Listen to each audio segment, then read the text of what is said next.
अस्सलाम वालेकुम नाज़रीन कराम, अवामी टीवी पर खुश आमदीद। नाज़रीन कराम, नूर मुक़द्दम केस में नया मोड़ सामने आ गया और आज की वीडियो में आपको नूर मुक़द्दम केस के अहम पहलू के बारे में आगाह करने जा रहे हैं। नूर मुक़द्दम केस का औरत मार्च वालों से क्या ताल्लुक़ है? नूर मुक़द्दम केस में बैनुल-अक़वामी इस्टेब्लिशमेंट की मौजूदगी के सबूत भी आपके सामने रखते हैं। नूर मुक़द्दम और ज़ाहिर जाफ़र, जो कि एक लिविंग रिलेशनशिप में थे, दो दिन एक दूसरे के साथ गुजारते थे। फिर भी ऐसा खौफनाक वाक़या क्यों पेश आया? इन सब सवालों से पर्दा उठाएंगे और इसके साथ साथ नाज़रीन अब आपको आज की इस वीडियो में एक अहम इंकशाफ भी करेंगे कि ज़ाहिर जाफ़र के वालिदैन ने जानबूझकर गिरफ़्तारी क्यों दी। नाज़रीन कराम, अगर अभी तक आपने हमारा चैनल सब्सक्राइब नहीं किया तो लाजमी कर लें और उसके साथ साथ बेल आइकन का बटन भी दबा दें ताकि हमारी हर नई आने वाली वीडियो से आप बाखबर रह सकें। नाज़रीन, पिछले कुछ दिनों से एक केस को लेकर पूरे मुल्क में हंगामा बरपा है। हर तरफ एक ही बात हो रही है, वही नूर मुक़द्दम के कत्ल के केस की, जो कि दिन ब दिन पेचीदा होता जा रहा है। अब बात करते हैं बैनुल-अक़वामी इस्टेब्लिशमेंट की।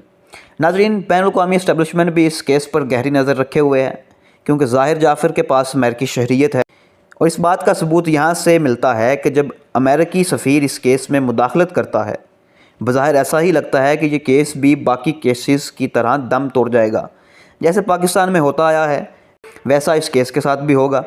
नाज़रीन, एक और बात जो आपको कोई नहीं बताएगा, वो ये कि ज़ाहिर जाफ़र के वालिदैन ने गिरफ़्तारी ख़ुद जानबूझकर दी। दरअसल ये बहुत बड़े बिज़नेसमैन हैं, इनका बिज़नेस अमेरिका, बरतानिया तक फैला हुआ है। ज़ाहिर जाफ़र जिनके वालिदैन ने इसलिए भी गिरफ़्तारी दी ताकि वो अपने बेटे के साथ रहकर प्लानिंग कर सकें कि कैसे अपने बेटे को फांसी के फंदे से बचाना है। नाज़रीन, हमारा माशरा ही इतना सेकुलर हो गया है कि हम हराम और हलाल का फ़र्क ही भूल गए। पाकिस्तानी मुआशरा जिस राह पर चल रहा है, आइंदा ऐसे वाक़यात और बढ़ते रहेंगे, क्योंकि एक लड़का और लड़की बग़ैर शादी किए सालों तक लिविंग रिलेशनशिप में रहते हैं और दो दिन तक एक ही घर में इकट्ठे रहते हैं और हर तरह के मंशियात का बेदरेग इस्तेमाल किया जाता है, जिसके बाद हालात पर काबू पाना मुमकिन नहीं होता और इस तरह के वाक़यात रूनुमा हो जाते हैं, जो कि दरिंदगी और वहशीपन की इंतहा है। पाकिस्तान की एलीट क्लास के लोगों में ये आम सी बात है और इस तरह के वाक़यात तकरीबन हर रोज़ ही होते हैं, मगर इन वाक़यात को दबा दिया जाता है। इस वाक़ये को भी दबाने की पूरी कोशिश की गई, मगर मीडिया की आज़ादी की वजह से ही इस केस को हाईलाइट किया गया और इसके बाद कार्रवाई का आगाज़ हुआ। नाज़रीन, अब ये लोग जानबूझकर सोशल मीडिया पर ऐसी खबरें फैला रहे हैं। ये अमेरिका में भी जेल में रहा था और इसे लंदन से भी वायलेंस की वजह से निकाल दिया गया था, वगैरह वगैरह। ये भी पता चला ज़ाकिर जाफ़र और अस्मत आदम जी को जब नूर के कत्ल का इल्म हो गया तो उन्होंने थेरापी सेंटर के साथ मिलकर ज़ाहिर जाफ़र को नफसियाती मुजरिम बनाने की कोशिश की। पुलिस को भी घर में दाखिल होने की इजाज़त नहीं दी गई थी। पुलिस गेट फलांग कर अंदर गई थी। पुलिस ने जब ज़ाहिर को गिरफ़्तार किया था तो वो इस वक्त भी होशो हवास में था और ये आज भी मुकम्मल सेंसिस में है।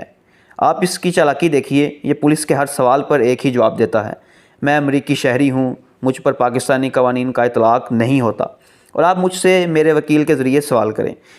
ये पुलिस को बयान नहीं दे रहा, वालिदैन ने भी इसके दिमागी तवाज़ुन को ख़राब करने की रिपोर्ट्स बनवाई थी। ये पुलिस को बयान नहीं दे रहा, वालिदैन ने भी इसके दिमागी तवाज़ुन की ख़राबी की रिपोर्ट्स बनवानी शुरू कर दी हैं। नूर मुक़द्दम केस, अफ़गान सफ़ीर की बेटी का वाक़या और उस्मान मिर्ज़ा केस सड़ते हुए जौहर का सिर्फ़ एक झोंका है। इस्लामाबाद में ऐसे सैकड़ों हज़ारों वाक़यात हो चुके हैं और रोज़ हो भी रहे हैं। शहर पार्टियों, नशइयों और उमरा के बच्चों की वाहियात हरकत का सर्कस बन चुका है।